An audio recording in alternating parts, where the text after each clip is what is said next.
चलिए, तो कल मैंने आपको बताया था परफेक्ट कंपटीशन के बारे में, मोनोपोली के बारे में, मोनोपोलिस्टिक के बारे में, ओलिगोपोली के बारे में और डिओपोली के बारे में। फिर मैंने कहा था कि मेनली +1 के सिलेबस में परफेक्ट कंपटीशन उसके फीचर्स हैं। तो आज मैं आपको परफेक्ट कंपटीशन के बारे में बता के इस चैप्टर को रैप अप कर देंगे। अब सबसे पहले मैंने आपको क्या समझाया था परफेक्ट कंपटीशन के बारे में। परफेक्ट कंपटीशन में मैंने आपको बताया था जहां पर किसी भी कमोडिटी को खरीदने वाले बहुत सारे लोग होते हैं, बेचने वाले बहुत सारे लोग होते हैं, प्रोडक्ट होमोजीनियस होता है और कमोडिटी का जो प्राइस है वो कांस्टेंट रहता है, क्योंकि कमोडिटी का जो प्राइस है वो डिमांड और सप्लाई के द्वारा तय किया जाता है। तो यहाँ पे सबसे पहले हमारे पास ये क्वेश्चन अराइज होता है कि how is equilibrium price determine under perfect competition, कि परफेक्ट कंपटीशन में इक्विलिब्रियम प्राइस को किस प्रकार से डिटरमिन किया जाता है। तो आप देख सकते हैं सामने स्क्रीन पे डिटर्मिनेशन ऑफ इक्विलिब्रियम का टॉपिक आ गया है। अब मैं आपको पहले एक बार रीड आउट करा देता हूं कि equilibrium is that point where market demand and market supply of a commodity are equal. आप सभी को पता है इक्विलिब्रियम क्या होता है, जहां पर भी मार्केट की डिमांड और मार्केट की सप्लाई दोनों आपस में इक्वल होती हैं, वो हमारा इक्विलिब्रियम पॉइंट होता है। In other words, under perfect competition equilibrium price is determine at the point where demand and supply curve intersect each other. यानी कि जहां पर भी डिमांड एंड सप्लाई आपस में एक दूसरे को इंटरसेक्ट करेंगे वहां पर कमोडिटी का प्राइस डिसाइड कर दिया जाएगा। Market demand refers to total demand of commodity by all the buyers in the market and market supply refers to total supply of a commodity by all the firms in the market। Market में consumer जितना भी consume करना चाहते हैं वो market demand है और market में सेलर जो भी बेचना चाहते हैं वो मार्केट सप्लाई है। अब इसको भी मैं आपको एक एग्जांपल के थ्रू समझाता हूं। आप सामने स्क्रीन पे देख सकते हैं कि जब कमोडिटी का प्राइस 700 रुपए है तो 700 रुपए पे डिमांड 28 की है लेकिन सप्लाई 20 की है। जब प्राइस 800 का है तो डिमांड 26 की है और सप्लाई 22 की है। मतलब इन दोनों ही प्राइसेस पे डिमांड ज्यादा है और सप्लाई कम है, क्योंकि कंज्यूमर को लग रहा है कि ये जो प्राइस है वो कम है, इसलिए कम प्राइस पे जो आपका कंज्यूमर है वो ज्यादा क्वांटिटी खरीदने के लिए तैयार है, लेकिन आपका जो सप्लायर है वो कम क्वांटिटी बेचना चाहता है। इट मींस यहां पर जो प्राइस है वो तय नहीं हो पा रहा, क्योंकि डिमांड और सप्लाई एक दूसरे के बराबर नहीं है। डिमांड ज्यादा है, सप्लाई कम है। मतलब आप ऐसा कह सकते हैं कि आप किसी शॉप पे कोई सामान खरीदने गए हैं, आप 700 रुपए का रेट कह रहे हैं लेकिन सामने वाला 700 के प्राइस पे आपको कमोडिटी नहीं बेचना चाहता। आपने 800 रुपए का रेट कहा, 800 पे आपने कहा आप कुछ क्वांटिटी बाय कर लेंगे, लेकिन 800 पे भी सामने वाला आपको उतनी क्वांटिटी नहीं बेच रहा जितना आप खरीदना चाहते हैं। यानी कि यहां पर भी इक्विलिब्रियम रेट डिसाइड नहीं हो रहा। फिर जब प्राइस 1000 है तो 1000 पे सेलर बेचने के लिए तैयार है लेकिन कंज्यूमर खरीदने के लिए तैयार नहीं है। यानी कि यहां पर भी इक्विलिब्रियम प्राइस डिसाइड नहीं हो पा रहा, क्योंकि 1000 के प्राइस पे सेलर तो बेचने के लिए रेडी है लेकिन बायर जो है वो खरीदने के लिए रेडी नहीं है। सप्लाई 26 है, डिमांड 22 है।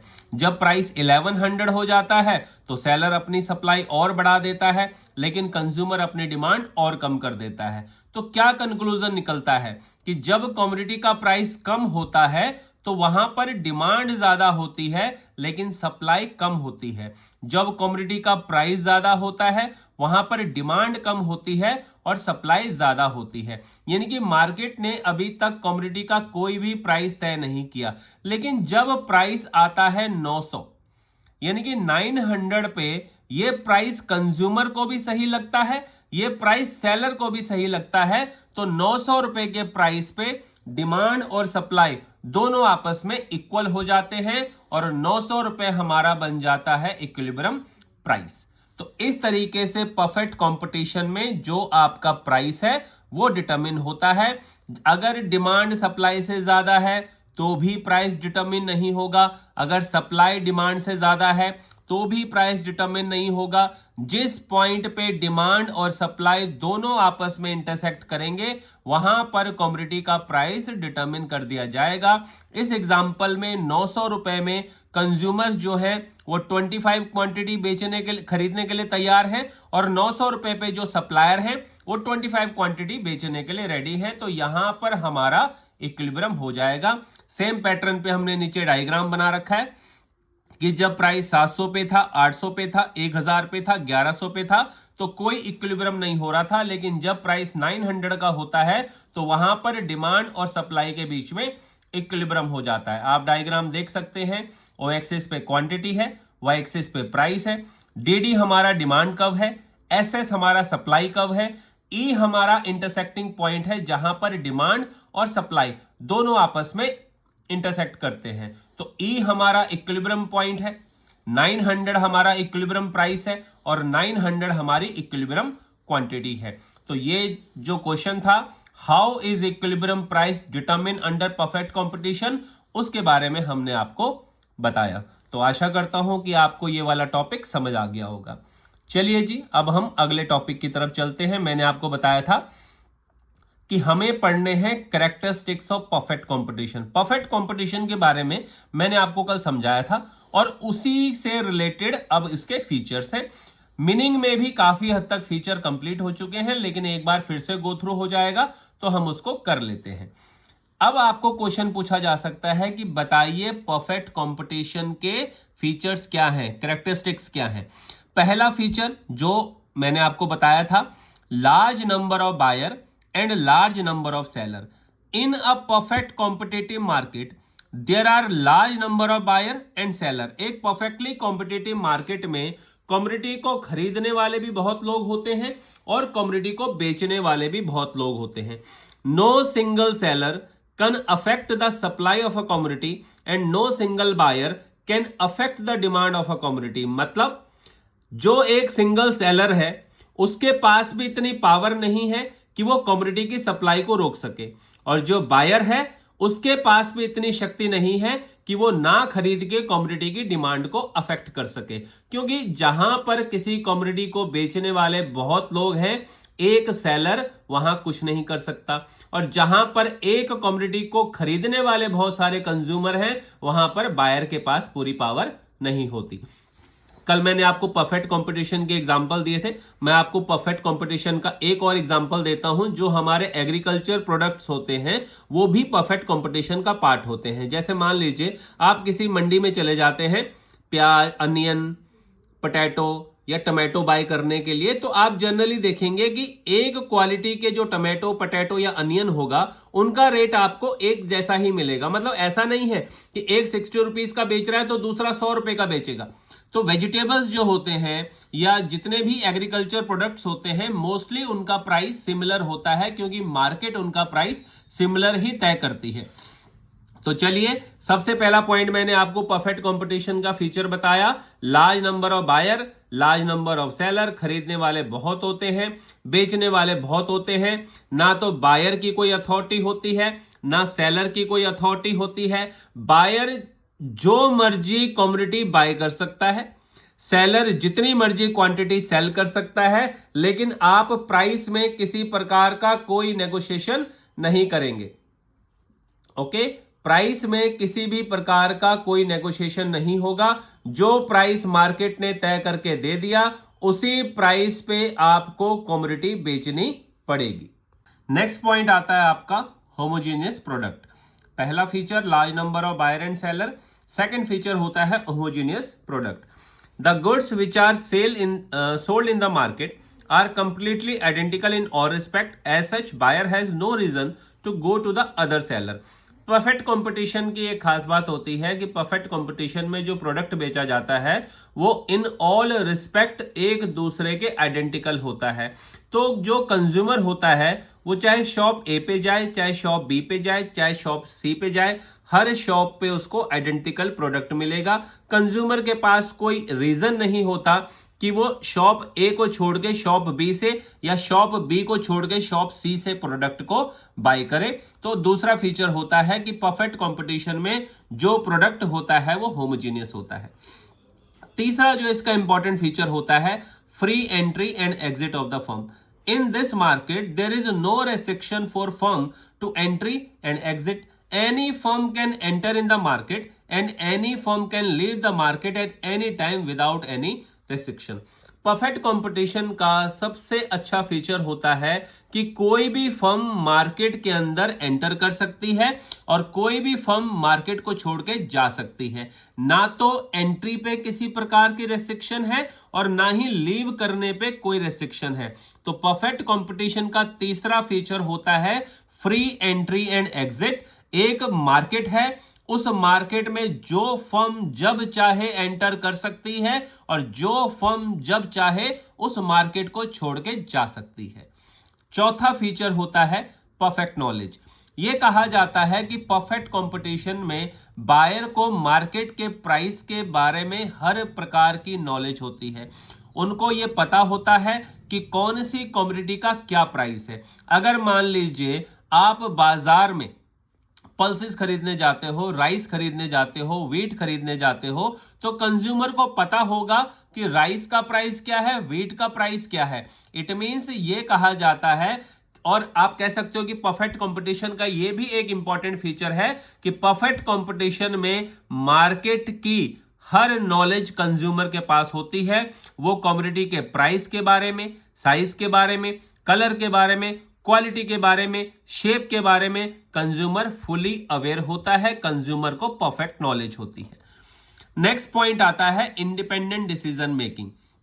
परफेक्ट कंपटीशन में जो प्रोड्यूसर होता है वो हर निर्णय ले सकता है। हर डिसीजन लेने की पावर प्रोड्यूसर के पास होती है।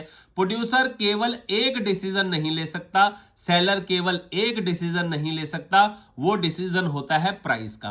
पहले ही पॉइंट में आपको समझाया गया था कि जो प्राइस तय करती है वो मार्केट तय करती है। जो मार्केट प्राइस तय करता है वो प्राइस कंज्यूमर को भी एक्सेप्ट करना पड़ता है, वो प्राइस सेलर को भी एक्सेप्ट करना पड़ता है। इस प्राइस को छोड़कर हर डिसीजन लेने के लिए जो सेलर होता है वो इंडिपेंडेंट होता है और वो बिल्कुल फ्री होता है किसी भी प्रकार का डिसीजन लेने के लिए। प्रोड्यूसर चाहे बेचना चाहता है या नहीं बेचना चाहता, ये प्रोड्यूसर की अपनी मर्जी है।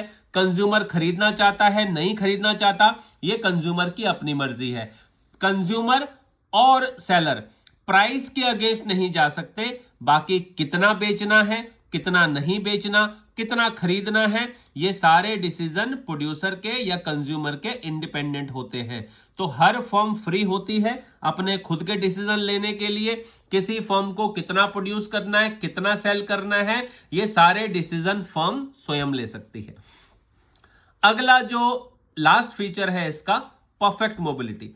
परफेक्ट मोबिलिटी होता है कि परफेक्ट कंपटीशन में प्रोडक्शन के जो फैक्टर होते हैं वो मोबाइल होते हैं। मोबाइल का मतलब है, देखिए वो मोबाइल का मतलब आप सभी को पता है, मोबाइल का मतलब है जो जहां कहीं भी जा सकता है उसे मोबाइल कहा जाता है। तो यहां पर प्रोडक्शन के फैक्टर जो होते हैं वो परफेक्टली मोबाइल होते हैं। मैं आपको एग्जाम्पल के द्वारा समझाता हूं। फॉर एग्जाम्पल, एक फार्मर है, वो किसी की लैंड पे काम करता है और वहां पे वीट की खेती की जाती है।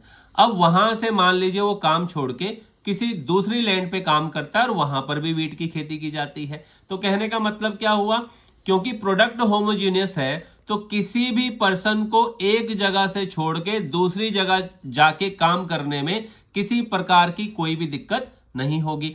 तो परफेक्ट कंपटीशन में जो प्रोडक्शन के फैक्टर होते हैं परफेक्टली मोबाइल होते हैं। अब इसी का एग्जांपल अगर मैं आपको मोनोप्लास्टिक में देना चाहूं तो मोनोप्लास्टिक कंपटीशन में क्या होता है, प्रोडक्ट एक दूसरे से सिमिलर होने के साथ साथ अलग अलग होते हैं। एक पर्सन अगर मान लीजिए टाटा की कंपनी में काम कर रहा है और एक पर्सन महिंद्रा की कंपनी में काम कर रहा है। अब टाटा की कंपनी में गाड़ियां अलग मॉडल से बनती हैं, उनका अलग पैटर्न होगा, उनका अलग डिजाइन होगा, उनकी अलग टेक्नोलॉजी होगी। महिंद्रा की टेक्नोलॉजी अलग होगी, महिंद्रा का डिजाइन अलग होगा। इट मींस जो पर्सन टाटा की कंपनी में काम कर रहा है और छोड़ के महिंद्रा की कंपनी में जाएगा वो परफेक्टली मोबाइल नहीं होगा, क्योंकि वो मोनोप्लास्टिक कंपटीशन का पार्ट है और उनको एक जगह से दूसरी जगह जाने में परेशानी होगी। लेकिन परफेक्ट कंपटीशन में इस तरह की कोई परेशानी नहीं आती। जो पर्सन एक जगह काम करता है वो दूसरी जगह जाके आसानी से काम कर सकता है। और एक फीचर जो यहाँ पे नोट्स में मेंशन नहीं है वो मैं आपको बता दूं, no extra selling cost. Perfect competition में हमें किसी प्रकार की कोई भी ट्रांसपोर्टेशन कॉस्ट या किसी प्रकार की कोई एक्स्ट्रा कॉस्ट बियर नहीं करनी पड़ती। ये इसका एक इंपॉर्टेंट फीचर है। तो इसी के साथ हमारा ये क्वेश्चन भी खत्म हो जाता है कि what are the features of perfect competition. अब इसी चैप्टर में आपको एक क्वेश्चन और पूछा जा सकता है और ये काफी इंपॉर्टेंट क्वेश्चन है कि under perfect competition a firm is a price taker not a price maker. इसके बारे में हमको समझाइए। मैंने कल बताया था, मैं आपको बताऊंगा प्राइस टेकर और प्राइस मेकर में क्या फर्क होता है। प्राइस टेकर कौन है? देखिए, जहां पर आप अपना प्राइस स्वयं तय नहीं कर सके, जहां पर आपको मार्केट ने बताया कि आपको इस कमोडिटी को इस प्राइस पे बेचना है और आपकी मजबूरी है कि आपको उस कमोडिटी को उसी प्राइस पे बेचना पड़ेगा, तो उसे हम प्राइस टेकर कहते हैं। मार्केट ने आपको कहा कि इस कमोडिटी का प्राइस 10 रुपए तय किया गया है और आप इतने मजबूर हैं कि उसको 10 रुपए से ज्यादा के प्राइस पे नहीं बेच सकते। It means you are price taker. तो प्राइस टेकर का मतलब क्या है? जो प्राइस आपको दिया गया उस प्राइस पे आपको कमोडिटी को बेचना पड़ेगा और खरीदना पड़ेगा, तो ये प्राइस टेकर है। मतलब सेलर को वो प्राइस एक्सेप्ट करना पड़ेगा, ये प्राइस टेकर है। प्राइस मेकर क्या है? जो अपना प्राइस स्वयं तय करता है, जो अपना प्राइस खुद बनाता है, जो खुद डिसाइड करता है कि मैं कमोडिटी को किस प्राइस पे बेचूंगा, उसे प्राइस मेकर कहा जाता है। मोनोपोली में जहां पर मोनोपोली होती है वहां पर बेचने वाला केवल एक सेलर होता है, केवल एक फर्म होती है, केवल एक कंपनी होती है और वो स्वयं निर्धारित करती है कि कौन सी कमोडिटी को किस प्राइस पे बेचा जाएगा। इंडियन रेलवे का प्राइस कभी मार्केट तय नहीं करती। इंडियन रेलवे की मोनोपोली है, इंडियन रेलवे का प्राइस इंडियन रेलवे ही तय करती है। तो जहां पर परफेक्ट, अब वो आपसे क्वेश्चन पूछ रहा है कि ऐसा क्या होता है कि परफेक्ट कंपटीशन में जो फर्म है वो प्राइस टेकर है, प्राइस मेकर नहीं है। ऐसा है क्यों? मोनोपोली में एक फर्म प्राइस मेकर होती है, लेकिन परफेक्ट कंपटीशन में फर्म प्राइस टेकर होती है। तो ऐसी कौन सी मजबूरियां होती हैं, ऐसे कौन से कारण होते हैं कि परफेक्ट कंपटीशन में एक फर्म प्राइस टेकर बन जाती है? ये आपको एक्सप्लेन करना है। तो चलिए जी, अगेन मैंने सभी नोट्स में थोड़ा थोड़ा हर बार परफेक्ट कंपटीशन का मीनिंग मेंशन कर रखा है ताकि आप लोगों को थोड़ा रिवाइज होता रहे। Under perfect competition there are large number of buyer who sold homogeneous product at a same price. और प्रोडक्ट का जो प्राइस है वो डिमांड और सप्लाई के द्वारा तय किया जाता है। आप कह सकते हैं कि हम ना तो प्राइस को बढ़ा सकते हैं और ना ही प्राइस को घटा सकते हैं, इसलिए फर्म जो होती है वो प्राइस टेकर होती है। अब हम इसको रीजंस के साथ एक्सप्लेन करते हैं। पहला रीजन होता है लार्ज नंबर ऑफ सेलर। सबसे पहला रीजन है कि फर्म जो प्राइस टेकर होती है उसका पहला रीजन है large number of seller. In a perfectly competitive market there is large number of seller. क्योंकि बेचने वाले बहुत ज्यादा हैं, no single seller can affect the supply of a commodity. कोई भी सेलर किसी भी कमोडिटी की सप्लाई को अफेक्ट नहीं कर सकता। Seller do not any type of union, sellers की कोई यूनियन नहीं होती। Seller can sold any amount of a commodity at an existing price. जो प्राइस आपको दिया गया है वो प्राइस आपको एक्सेप्ट करना पड़ेगा, बिकॉज अगर कोई सेलर बेचने से मना भी कर देता है तो वो सप्लाई को हिला नहीं पाएगा, क्योंकि उसी कमोडिटी को बेचने वाले मार्केट में 1000, 2000, 3000 सेलर और बैठे हुए हैं। इसलिए पहला रीजन ये है कि आपकी मजबूरी है उस प्राइस को एक्सेप्ट करना, क्योंकि आप नहीं बेचेंगे तो बाकी लोग अवश्य बेचेंगे। तो पहला रीजन प्राइस टेकर का होता है large number of buyer seller. Second होता है होमोजेनियस प्रोडक्ट। आप सिमिलर प्रोडक्ट प्रोड्यूस कर रहे हैं, आप सिमिलर प्रोडक्ट बेच रहे हैं, आपका प्रोडक्ट दूसरे से अलग नहीं है। जो प्रोडक्ट आप बेच रहे हैं वो प्रोडक्ट मार्केट में हजारों लोग बेच रहे हैं। इट मींस आपके पास कोई रीजन नहीं है एक्स्ट्रा प्राइस चार्ज करने का। अगर मार्केट ने कहा कि आपको ये कमोडिटी 100 रुपए में बेचनी है और आप वही कमोडिटी बेच रहे हैं जो आसपास के 1000 या 2000 लोग बेच रहे हैं, इट मींस आपके पास कोई ऐसा रीजन ही नहीं है कि आप प्राइस को हायर फिक्स कर सकें। इसलिए अगर आप प्राइस को ज्यादा फिक्स करेंगे तो बायर समझ जाएगा कि आप उससे ज्यादा प्राइस चार्ज कर रहे हैं, वो आपको छोड़कर किसी और सेलर से कमोडिटी को खरीदने लगेगा। तो पहला रीजन था लार्ज नंबर ऑफ सेलर, और दूसरा रीजन है होमोजीनियस प्रोडक्ट, क्योंकि हर सेलर एक जैसा प्रोडक्ट सेल करता है, इसलिए बायर के पास कोई रीजन नहीं होता किसी दूसरे सेलर के पास जाने का। लेकिन अगर कोई सेलर उससे ज्यादा प्राइस चार्ज करेगा तो सेलर उसको छोड़ के किसी और बायर उसको छोड़ के किसी और सेलर के पास चला जाएगा। Unnecessary loss if lower price is fixed. Perfect competition में क्या होता है कि आपकी जो फर्म है वो प्राइस को ना तो ज्यादा फिक्स कर सकती है और ना ही कम फिक्स कर सकती है। आप कमोडिटी का प्राइस ज्यादा फिक्स नहीं कर सकते क्योंकि मार्केट में कंज्यूमर को परफेक्ट नॉलेज होती है। अगर आपने कमोडिटी का प्राइस ज्यादा फिक्स किया तो कंज्यूमर समझ जाएगा कि आप उसे कमोडिटी ज्यादा प्राइस पे बेच रहे हैं, और आप अगर कमोडिटी का प्राइस कम फिक्स करेंगे तो आपका खुद का नुकसान होगा, क्योंकि मार्केट आपको कह रही है कि आप 100 रुपए का बेचिए, लेकिन आप अगर अपना प्राइस 90 रुपए या 80 रुपए फिक्स करते हैं तो ये लॉस आपका स्वयं का होगा। तो thus we can draw a conclusion that under perfect competition it is neither possible nor profitable for individual seller to change the price of a product. So the firm is simply a price taker under perfect competition, not a price maker. हम अपने शब्दों में ये कह सकते हैं कि perfect competition में फर्म के लिए ना तो पॉसिबल है और ना ही प्रॉफिटेबल है कि वो अपनी कमोडिटी का प्राइस कम करे या ज्यादा करे। इसीलिए कहा जाता है कि परफेक्ट कंपटीशन में जो एक फर्म होती है वो प्राइस टेकर होती है, प्राइस मेकर नहीं होती। आशा करता हूं आपको ये वीडियो अच्छा लगा होगा। मैंने 1 बाय 1 2 वीडियोस में आपके ये छोटे छोटे जो कंसेप्ट हैं वो क्लियर किए हैं। तो अगेन इसको अच्छे से रिवाइज कर लीजिएगा। कोई आप लोगों को डाउट होगा आप कमेंट बॉक्स में कमेंट करके लिख सकते हैं, हम दोबारा से आपके डाउट्स दूर कर लेंगे। पिछले वीडियो और इस वीडियो की मदद से आपका ये जो पूरा चैप्टर है वो हमारी तरफ से कंप्लीट हो जाता है। अगर आपको लगता है कि इसमें कुछ पार्ट कवर नहीं हुआ तो आप मुझे कमेंट बॉक्स में मेंशन कर सकते हैं, हम उस पार्ट को भी कवर करने की कोशिश करेंगे। +1 के सिलेबस के हिसाब से परफेक्ट कंपटीशन के फीचर्स और परफेक्ट कंपटीशन में फर्म प्राइस टेकर क्यों होती है, प्राइस मेकर क्यों नहीं होती, इतना ही है। धन्यवाद।